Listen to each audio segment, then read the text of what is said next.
The Barents Sea is an unforgiving expanse of water.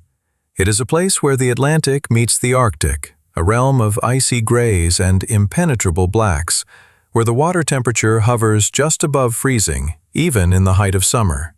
It is a graveyard of history, hiding the wreckage of convoys from the Second World War and the silent ghosts of the Cold War.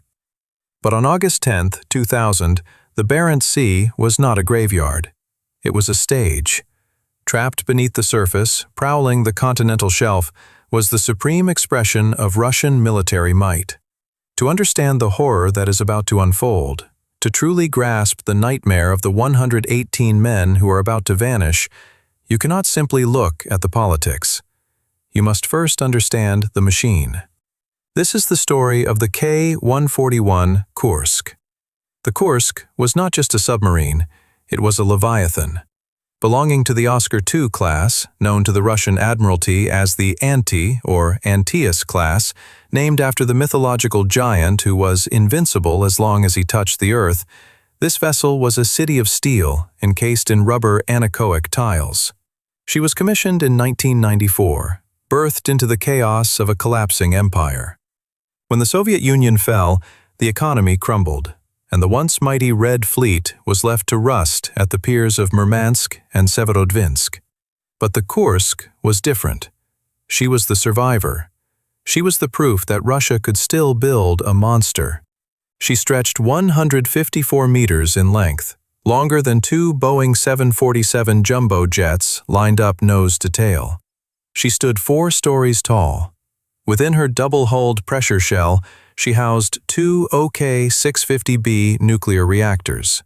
These were the beating hearts of the beast, generating nearly 98,000 shaft horsepower. They allowed this underwater cathedral to move with terrifying grace, propelling 18,000 tons of displacement at speeds of up to 33 knots while fully submerged. But speed was not her primary purpose. The Kursk was a hunter-killer. She was designed during the paranoia of the 1980s with a singular, terrifying directive: to locate, track, and annihilate American aircraft carrier battle groups. If the reactors were the heart, the P-700 Granite missiles were the teeth. NATO commanders, watching from their situation rooms in Norfolk and London, gave these missiles the codename SSN-19 Shipwreck. It was an apt name, a prophecy perhaps. The Kursk carried 24 of these nightmares in inclined silos along her flanks. A single Granite missile was a machine of war unto itself, 33 feet long, weighing over 15,000 pounds.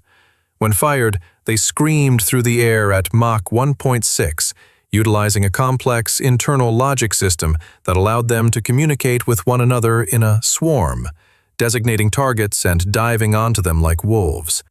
They could strike a target nearly 400 miles away, and they offered a choice of destruction: a 1,600-pound conventional high-explosive warhead designed to tear the hull off a carrier, or a 500-kiloton thermonuclear warhead. Just one of those nuclear tips contained enough firepower to vaporize an entire American fleet and turn the surrounding ocean into radioactive steam. This was the power resting in the hands of Captain First Rank Gennady Lyachin. Despite her lethal capabilities, the Kursk spent the majority of her early life chained to the dock. The 1990s were a lean decade. There was no fuel for patrols, no money for maintenance. The unsinkable sub gathered dust, a sleeping giant waiting for a purpose. Inside, life was a mixture of grandeur and austerity. Unlike the colossal Typhoon-class submarines, which boasted swimming pools, saunas, and solariums to keep crew morale high during 6-month deployments, the Oscar II class was strictly utilitarian. There were staterooms for the senior officers and a small gymnasium, but for the majority of the sailors, life was cramped, smelling of diesel, ozone, and cabbage. Yet to serve on the Kursk was the highest honor in the Northern Fleet. The crew was hand-picked. They were the Golden Crew. They were led by Captain Lyachin, a man with a thick mustache and the quiet confidence of a father figure. He was respected not just for his rank, but because he had successfully guided the Kursk on a rare stealth mission to the Mediterranean in 1999. tracking the U.S. Sixth Fleet during the Kosovo crisis. For a brief moment, the Russian Navy had felt like a superpower again. Now, in the summer of 2000, they were being called upon to prove it once more. The exercise was codenamed Summer X. It was to be the largest display of Russian naval power since the fall of the Soviet Union. For the new president, Vladimir Putin, this was more than a training mission. It was a message to the West. Russia was back. 30 ships churned the waters of the Barents Sea. The heavy aircraft carrier Admiral Kuznetsov launched fighters from its deck. The battlecruiser Pyotr Veliki, Peter the Great, patrolled the horizon, its radar sweeping the skies. And slipping silently beneath them was the Kursk. On board were 118 souls. There were 111 crew members, ranging from seasoned officers to young conscripts just out of their teens. There were 5 officers from fleet headquarters, there to observe the triumph.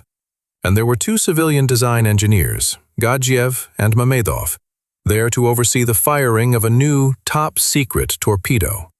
Every man on board believed in the invincibility of their vessel.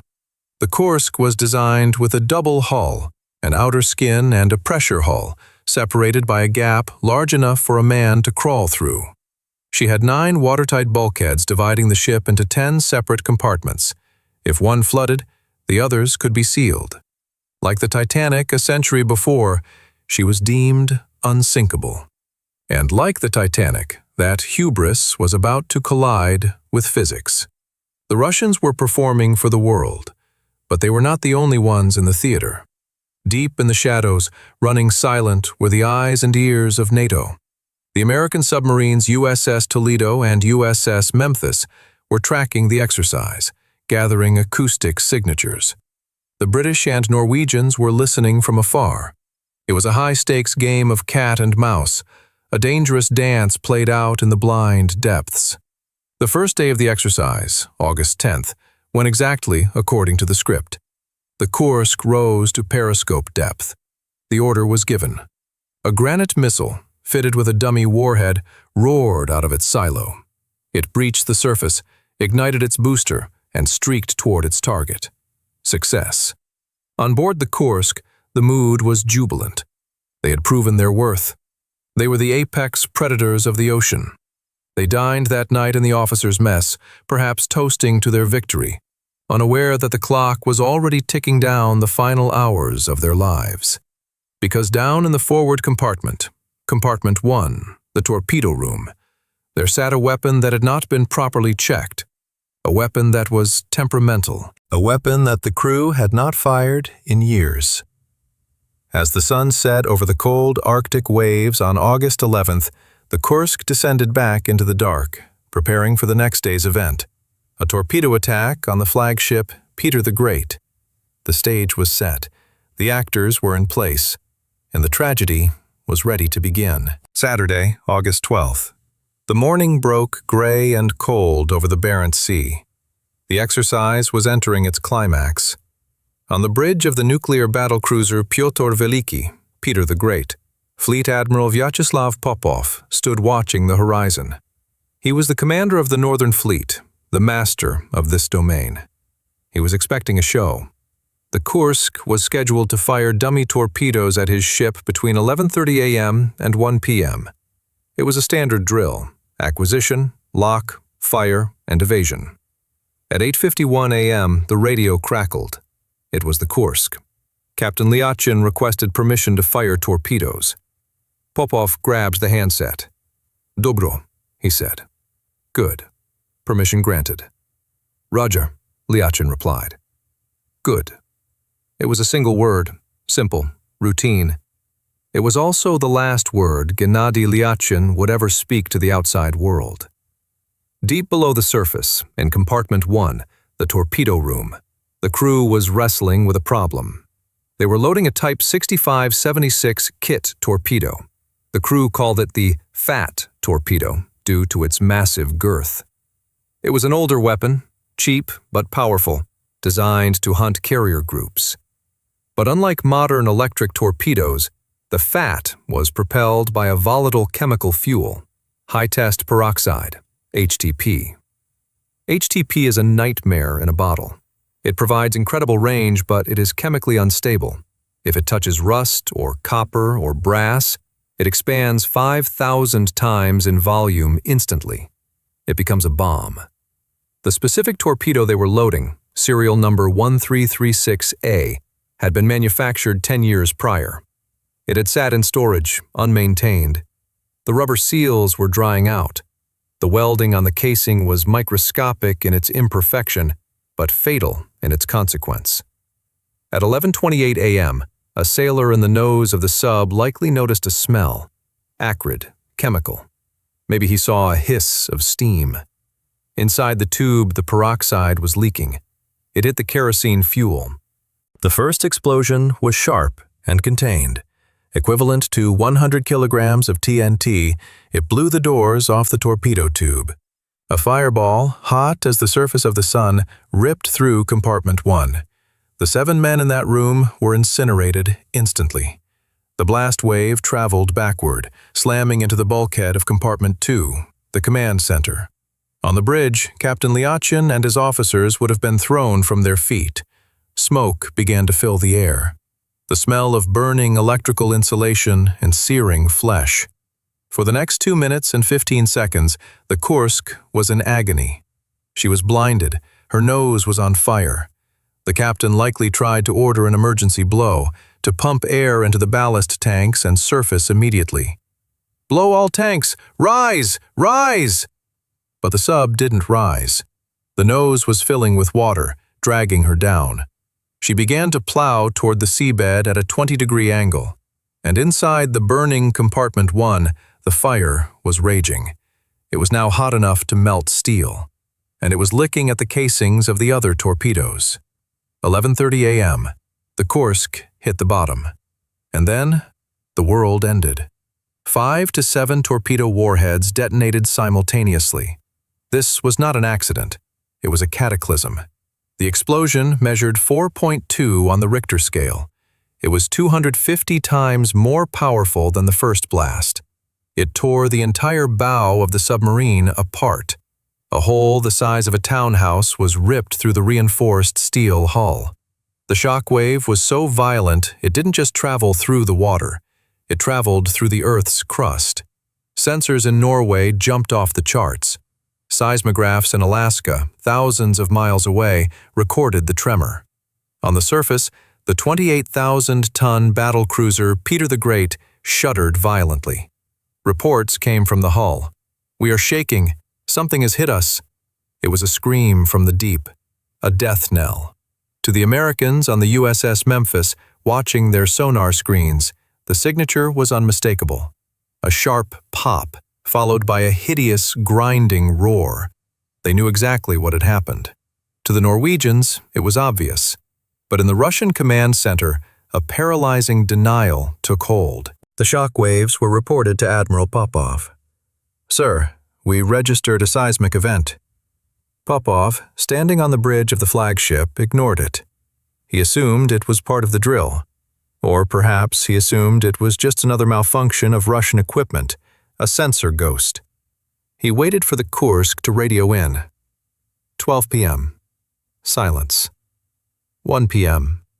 The time for the torpedo firing passed. Silence. The ocean was calm. The sun was shining, but the radio remained dead. By late afternoon, the silence had become a physical weight. Messages were sent. "Report coordinates. Report status." No answer. Helicopters were launched to scan the surface. They found nothing. No oil slick, no debris, just the endless, indifferent gray water. It wasn't until 6:30 p.m., 7 hours after the explosion, that the Northern Fleet finally set up a search and rescue post.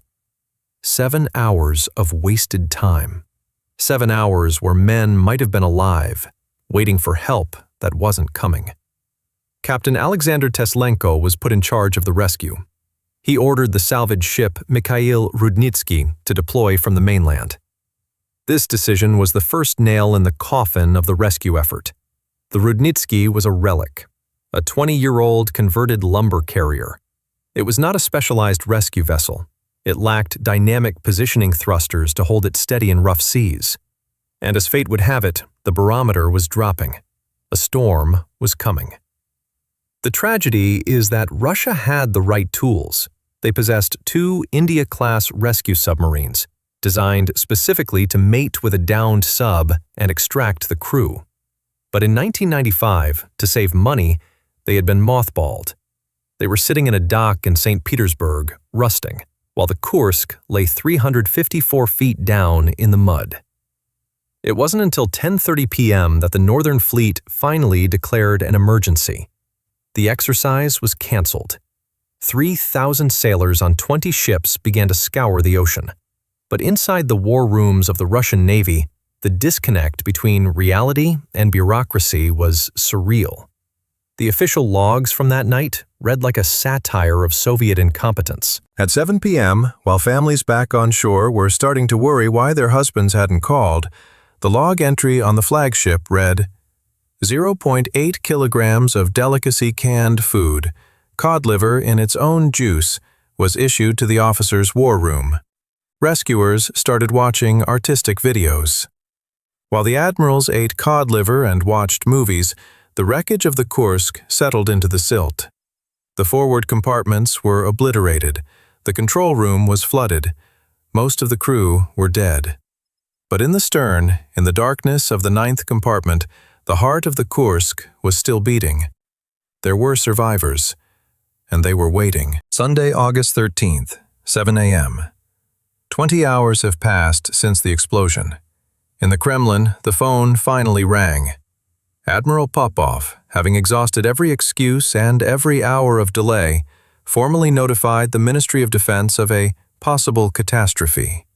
Minister of Defense Igor Sergeyev then made the call to the Black Sea resort of Sochi, where the newly elected president Vladimir Putin was on vacation. The advice Putin received was a masterclass in Soviet-era political survival. Stay where you are. Don't go to the Arctic. Don't associate yourself with failure. And so, he stayed. While the president remained in his villa, the machinery of the state began to churn out the only product it had in abundance: disinformation. The Russian Navy commander, Admiral Vladimir Kuroyedov, stepped in front of the cameras. His face was a mask of stoicism, but his words were a smokescreen. "There are signs of a big and serious collision," he told the press. He didn't say explosion. He didn't say torpedo failure. He said collision.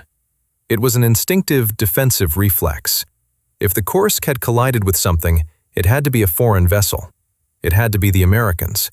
It was an attempt to turn a domestic tragedy into an international incident, a way to deflect blame from the rotting infrastructure of the fleet to an external enemy.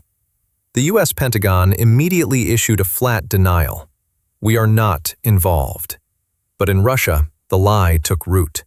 Even worse, despite knowing the Kursk was lying on the seabed with a shattered bow, Admiral Popov released a statement to the public, calling the naval exercise a resounding success. He lied to the world. And more cruelly, he lied to the wives waiting at the Vidyayevo naval base. In the bleak garrison town of Vidyayevo, the rumors spread like a virus. Families were told there were minor technical difficulties. They were told that communication had been lost, but everyone on board is alive. Imagine the torture of that sentence. Everyone is alive. It gave hope where there should have been preparation for grief. It made wives wait by the phone for husbands who were already gone. Like the Chernobyl disaster 14 years earlier, the instinct of the Russian state was silence and containment. It wasn't until Monday, 2 full days after the explosion, that the Navy publicly admitted the Kursk was in serious trouble. Even then, they lied about the timeline, claiming the accident happened on Sunday, stealing a day from the history books to cover their slow reaction time. Out on the Barents Sea, the weather had turned. A gale was blowing. The waves were cresting at 10 feet. The salvage ship Mikhail Rudnitsky had finally arrived over the wreck site. This was the moment of truth. The Rudnitsky carried the Priz, a deep submergence rescue vehicle, DSRV. It was a small, mini-submarine designed to dive down, latch onto the Kursk's escape hatch, and ferry the survivors to the surface. But the Rudnitsky was drifting. It lacked the stabilizers to hold position. Down in the dark, the Priz was launched. It descended toward the steel tomb of the Kursk. But the battery power was low. The currents were vicious. The rescue pilot struggled to aim his vehicle at the escape hatch. Again and again, the Priz tried to dock. Clang, clang, metal hitting metal. But no seal, no suction. Up on the surface, the admirals watched the monitors in despair. The docking ring on the Kursk was damaged, they claimed, or the Priz was broken. It was a nightmare of incompetence. The rescue vehicle was being thrown around like a toy in a washing machine. After repeated failures, the Priz had to surface, its batteries dead, its crew exhausted. The world was watching. The British Royal Navy had the LR-5 rescue submersible, arguably the best in the world, ready to deploy. The Norwegians had specialized deep-sea divers. The Americans offered assistance. They were all begging to help. "We can be there in 24 hours, the British said. But Russia refused. For days, the Kremlin said no. They claimed the weather was too bad for anyone to work. A lie. The Norwegian ships were larger and more stable. They claimed the Kursk was too damaged, but the real reason was pride and paranoia. The Kursk was a treasure trove of state secrets. It held the coding for the Granite missiles. It held the communications logs. The admirals were terrified that if they let NATO get close to their submarine, the West would steal their technology. They placed the secrecy of a missile system above the lives of the 118 men suffocating in the dark. And while the politicians argued, the acoustic sensors on the Peter the Great picked up a sound. Bang, bang, bang, bang. SOS.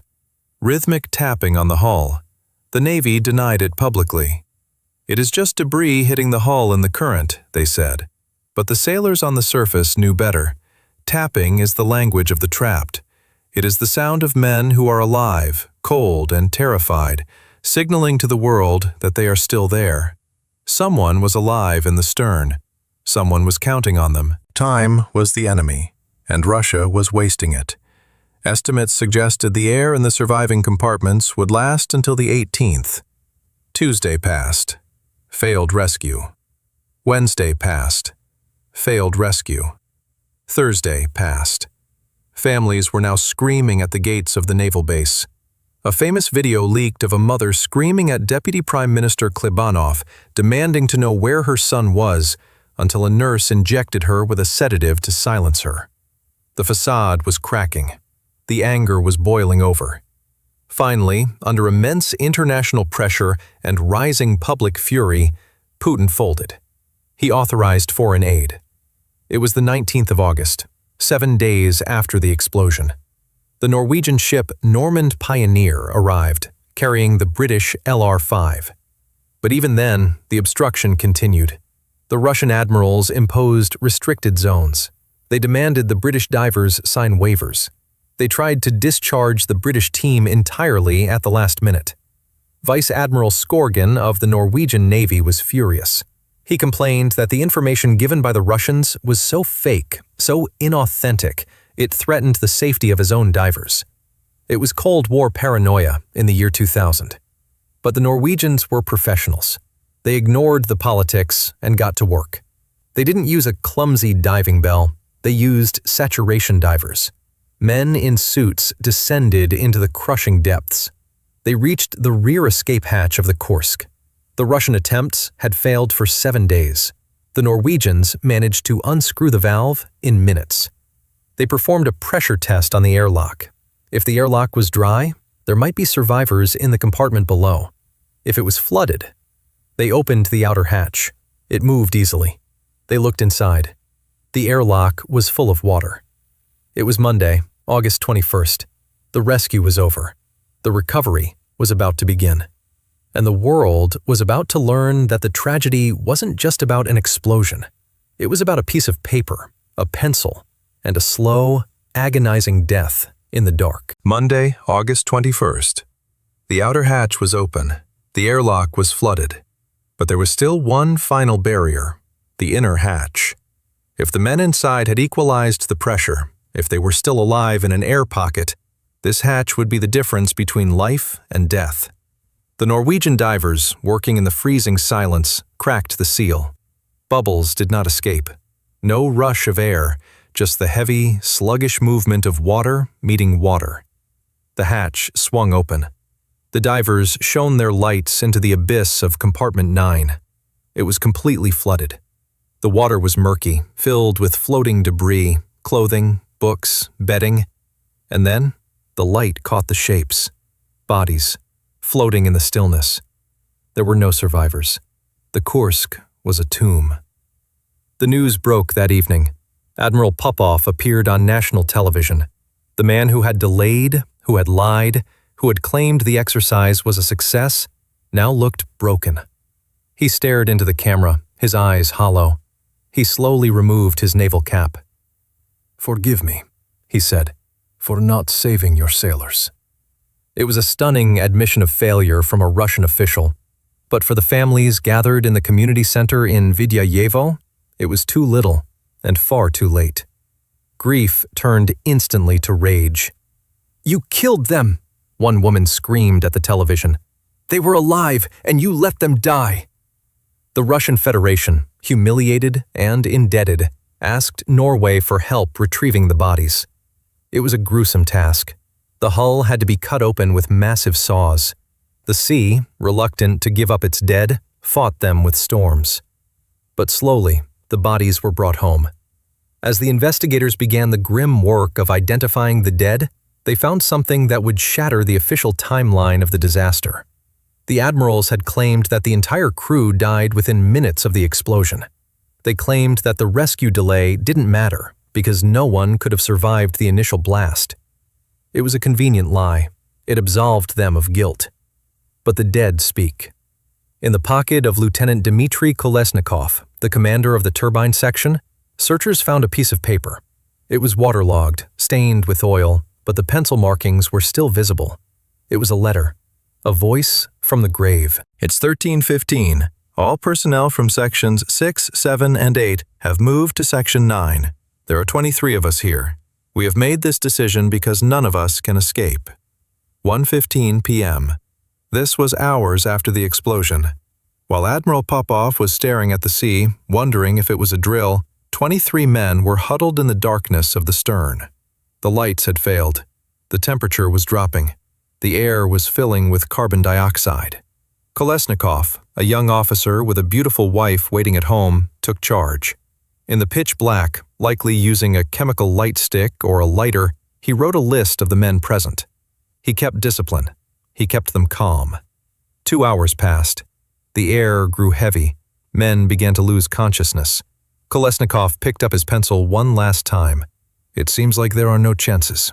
10 to 20%. Let's hope that at least someone will read this. Here's the list of personnel from the other sections, who are now in the 9th and will attempt to get out. Regards to everybody. No need to despair." No need to despair. Those were his final words to the world. He didn't write of anger. He didn't blame the admirals. In the face of a terrifying, suffocating death, he chose dignity. He chose love. The Kolesnikov note proved that men had survived for at least several hours, perhaps days. The banging on the hull had been real. The rhythmic tapping the sonar operators heard, that was them. They were waiting, and the world had failed them. A second note was found later, written by Lieutenant Commander Rashid Aryapov. This note was even more dangerous to the state. Aryapov didn't just say goodbye. He wrote down why they were dying. He detailed the faults in the torpedo compartment. The Russian government suppressed this note. They hid it from the families and the public because it contradicted their lies about a collision with an American sub. Even in death, the truth was considered a state secret. Eventually, the Kursk was raised. In a massive engineering feat, the barge Giant 4 lifted the submarine from the seabed and carried it to dry dock. The investigation that followed destroyed the collision theory once and for all. The truth was mundane, and therefore more terrifying. It wasn't a NATO torpedo. It wasn't a spy ship. It was a bad weld. A fat torpedo, leaking high-test peroxide, had reacted with rust, a chemical fire. a detonation, and then the chain reaction that blew the bow off. The unsinkable ship was destroyed by its own negligence. For Vladimir Putin, the Kursk was a turning point. He saw how his own generals had lied to him. He saw how the crumbling military infrastructure had humiliated Russia on the global stage. He cleaned house. He fired senior commanders, including Popov. He began a massive consolidation of power, bringing the military under strict control. The Kursk disaster in many ways birthed the modern Russian state, guarded, centralized, and wary of the West. He offered the families unprecedented compensation, apartments, and $26,000 in cash, a fortune in Russia at the time. "The government doesn't give money like that for nothing," one widow said bitterly. "They are paying for their guilt." Today, a fragment of the Kursk's conning tower stands as a memorial in Murmansk. But the true monument is not made of steel or stone. It is the story of the 118 men. It is a story of hubris, of building machines too powerful to manage. It is a story of bureaucracy, of men in warm offices debating protocol while men in the dark tapped on the walls. But mostly, it is a story of the human spirit. In the cold, crushing blackness of the Barents Sea, when all hope was gone, Dmitri Kolesnikov did not scream. He did not rage. He wrote a note to his wife. He took roll call. He did his duty. The Kursk disaster remains a scar on the history of the sea. It serves as a brutal reminder that no ship is unsinkable, and that in times of universal deceit, the truth, scrawled on a greasy piece of paper in the dark, is the only thing that survives.